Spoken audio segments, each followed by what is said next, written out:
Bonjour à tous, bienvenue pour ce deuxième forum organisé par le Haut Conseil breton pour le climat.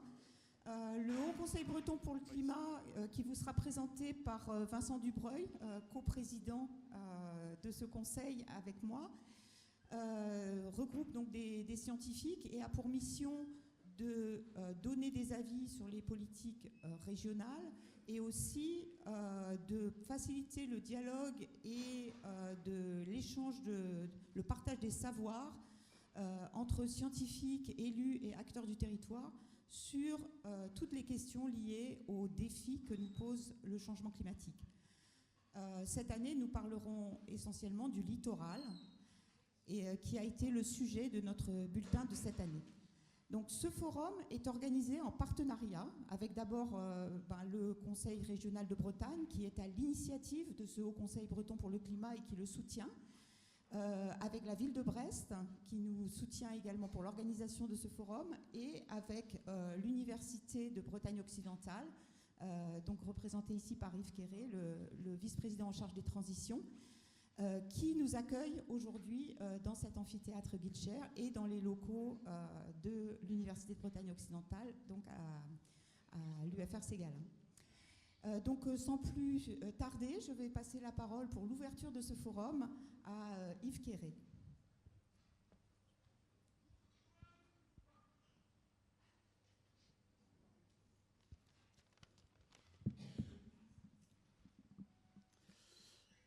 Bonjour à toutes et tous, je suis vraiment ravi d'être ici aujourd'hui et je remercie le HCBC pour son invitation.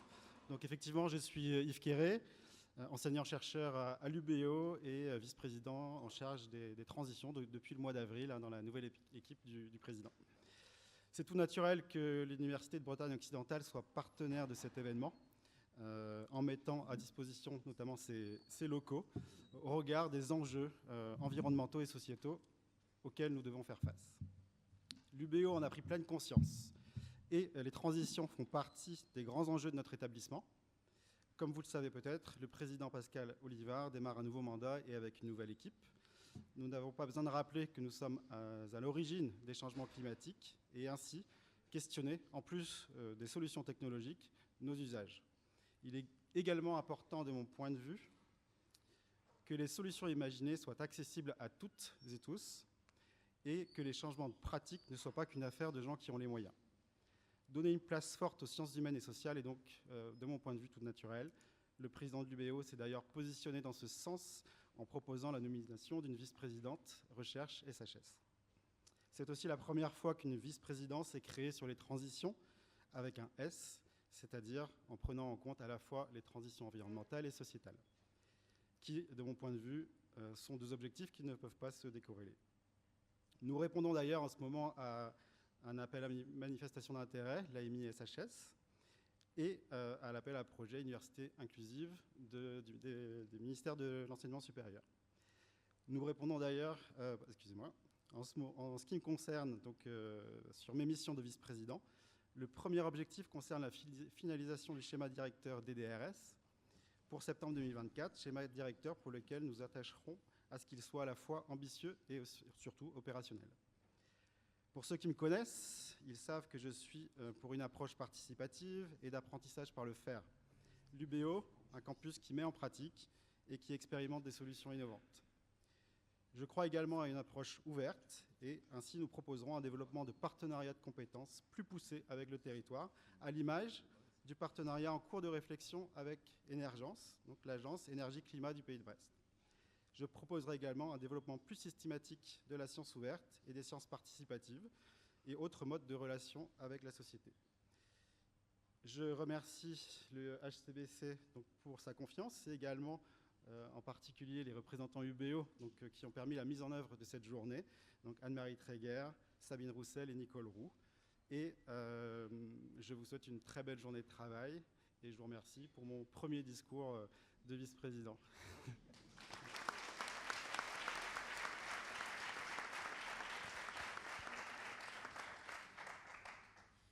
maintenant le président de Brest Métropole.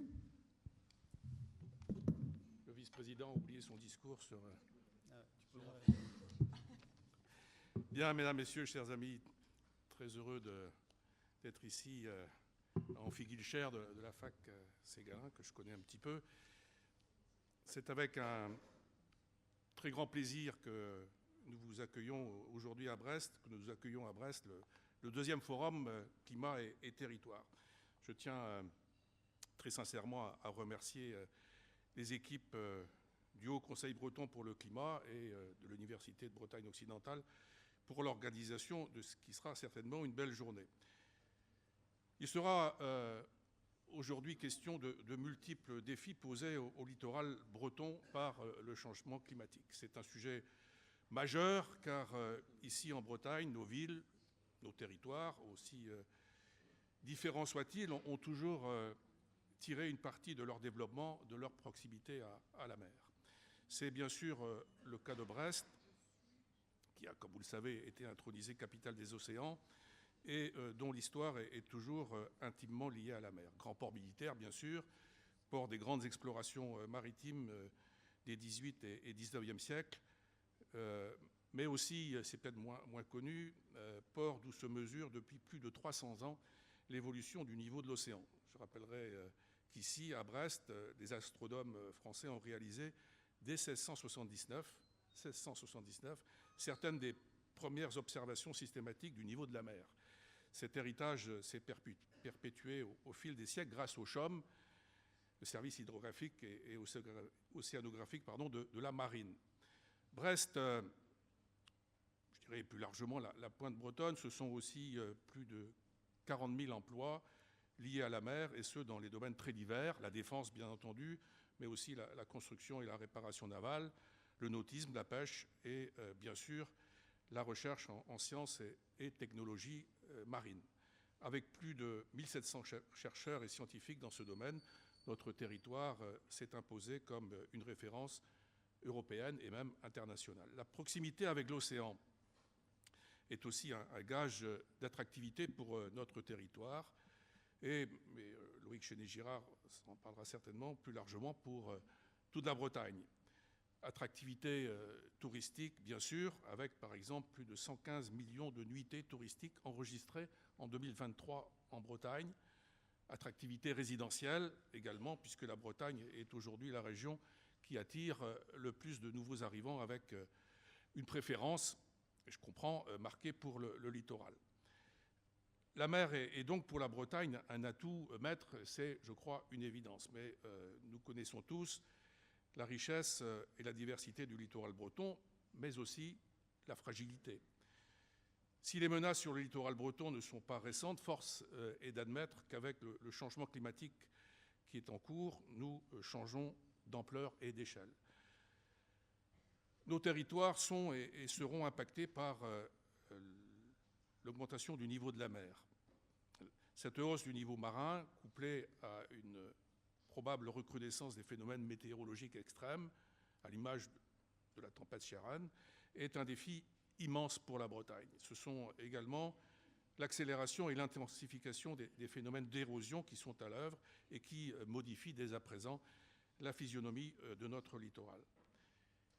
Il nous faut aussi faire face au réchauffement et à l'acidification des océans. Ce phénomène met en péril les écosystèmes marins et la formidable biodiversité de nos zones côtières.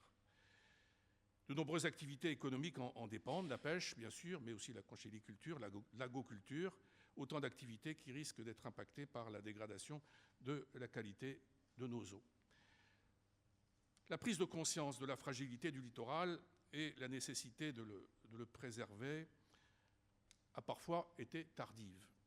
L'urbanisation accélérée au sortir de la Seconde Guerre mondiale a cependant déclenché une première prise de conscience collective. Elle s'est traduite par des événements importants.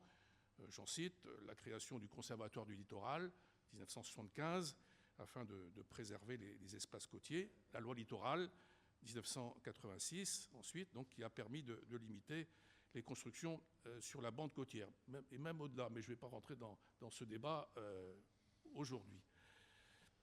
On limite toujours la loi littorale à la bande des 100 mètres. Ça n'est pas le cas et j'en sais quelque chose. Depuis ces actes fondateurs, d'autres textes, d'autres outils ont vu le jour pour permettre à nos collectivités d'engager des politiques de préservation et d'adaptation du littoral face au changement climatique. Et à Brest Métropole, comme dans d'autres intercommunalités, nous engageons par exemple le travail pour la révision de notre PLU, notre plan local d'urbanisme, et de notre plan climat, les deux étant liés. La question de l'adaptation de notre territoire aux conséquences du changement climatique sera bien sûr au cœur de ces travaux. Sur la question de la qualité des eaux, nous poursuivons nos efforts pour préserver la rade de Brest, comme vous le savez, la plus belle rade du monde. Pour cela, il faut agir à l'échelle des bassins versants. C'est pourquoi le Brest Métropole, le syndicat de bassin des Lornes et l'EPAGA, pour le bassin versant de l'Aulne, ont uni leurs forces et leurs efforts pour copiloter l'élaboration d'un contrat de rade intitulé TerraRad.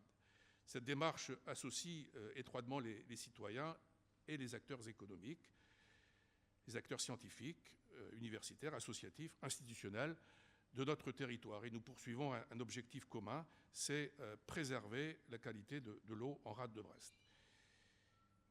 Laurent Perron, je ne sais pas si Laurent est là, je crois qu'il passera dans la journée, qui est président du contrat de rade, et Anne-Marie Tréguier, en tant que membre du comité scientifique, reviendront plus en détail sur ce beau projet de territoire au cours de cette journée.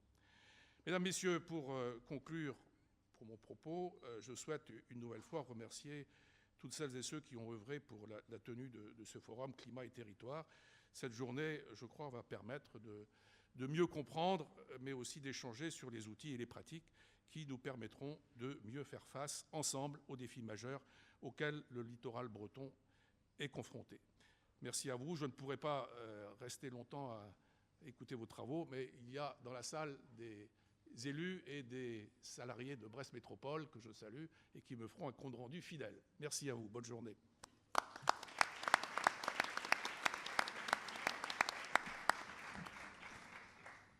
Ok, maintenant le président de la région Bretagne, Loïc Chénier-Girard. Monsieur le maire, cher François, merci de ton accueil dans cette belle ville de Brest. Il n'y avait pas d'autre lieu pour accueillir, à mon sens, le Haut Conseil breton pour le climat, au regard du thème qui est traité aujourd'hui, que de le faire à Brest. Je voudrais saluer les deux co-présidents du Haut Conseil breton pour le climat, ainsi que l'ensemble des 20 scientifiques qui siègent au sein de cette institution encore jeune, mais ô combien importante pour la région, j'y reviendrai. Saluer tous les élus ici présents, bien entendu les collègues du Conseil régional et tous les élus de Brest et d'ailleurs, les scientifiques, les étudiants et toutes celles et ceux qui travaillent sur ces sujets de climat qui sont encore une fois au cœur de l'actualité pour beaucoup de raisons.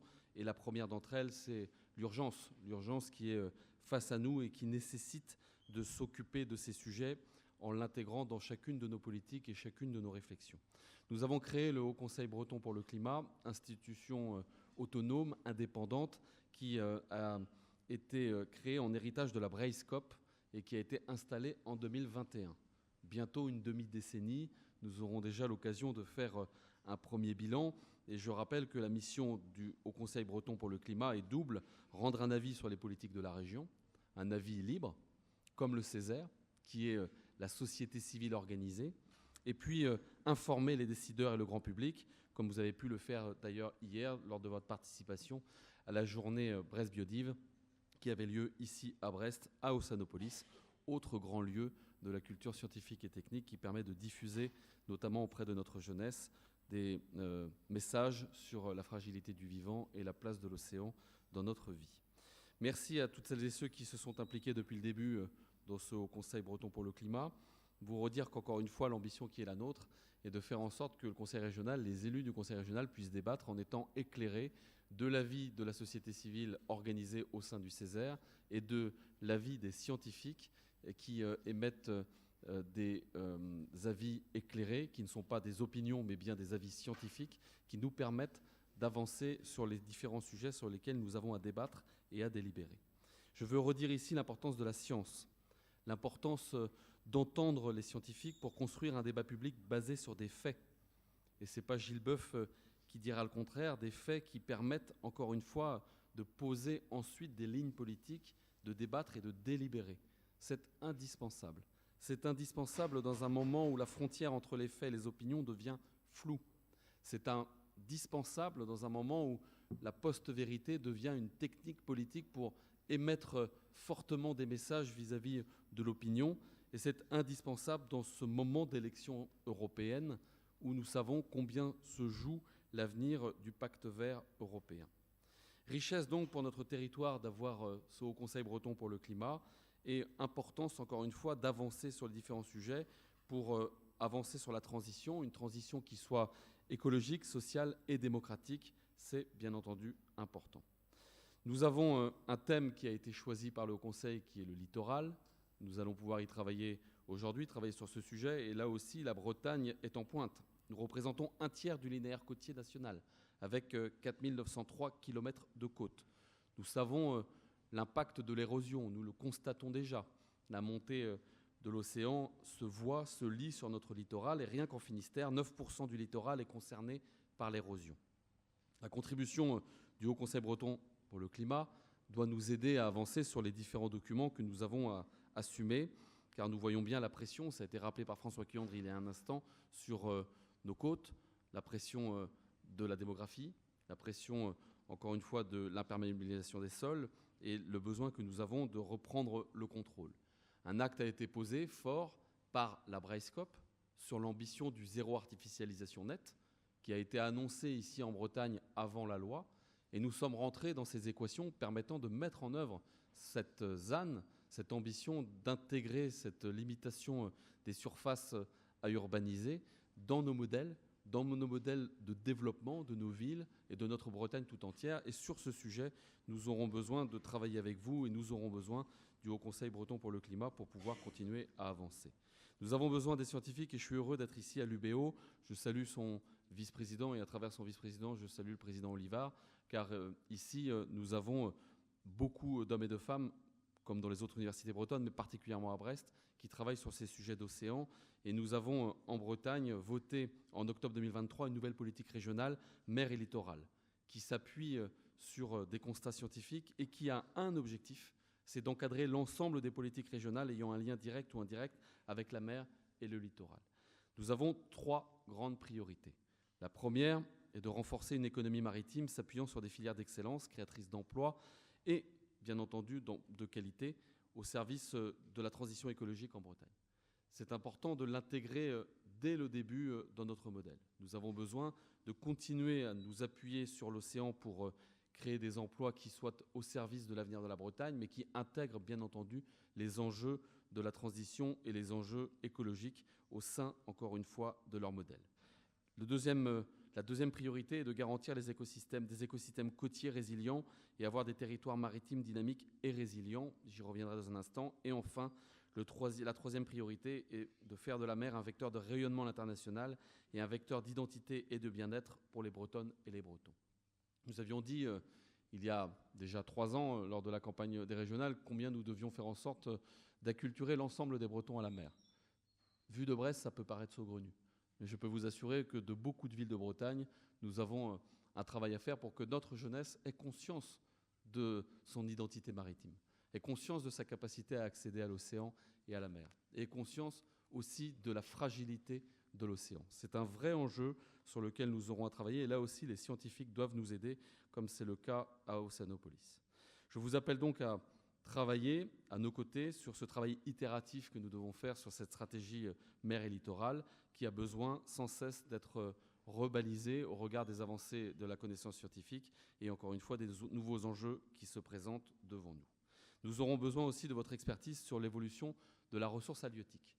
Nous nous basons sur l'IFREMER, nous nous basons sur les scientifiques et c'est très important de réaffirmer combien les évolutions de nos pratiques de pêche doivent intégrer les évolutions de la ressource halieutique, notamment au regard, bien entendu, des pratiques de pêche, mais aussi au regard de l'augmentation de température qui fait évoluer la biomasse. Nous voyons les migrations vers le nord de nombreuses espèces, nous voyons des nouvelles espèces arriver sur notre littoral, et nous avons besoin là aussi d'expertiser, de travailler et de proposer depuis la Commission européenne jusqu'à nos territoires littoraux une vision basée encore une fois sur de la donnée scientifique et sur de l'expertise scientifique. C'est indispensable. Et puis enfin, et ce sera ma conclusion, nous avons à avancer sur cette ambition européenne qui a été posée des 30% d'aires marines protégées, dont 10% de protection forte.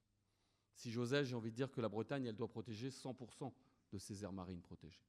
Parce que nous devons faire en sorte que, comme nous le faisons ici en mer d'Iroise, nous ayons la capacité de gouverner l'usage de l'océan. Ici, le parc marin d'Iroise a posé une gouvernance qui intègre l'ensemble des acteurs, scientifiques compris, pour ensemble définir les pratiques, ensemble définir la manière d'agir, la manière de fonctionner avec l'océan, la manière de travailler avec la mer. Et bien finalement, ce modèle du parc marin d'Iroise, il faut le dupliquer, le répartir sur l'ensemble du littoral. Il faudrait peut-être que le parc marin d'Iroise soit étendu à la Bretagne tout entière, cher François.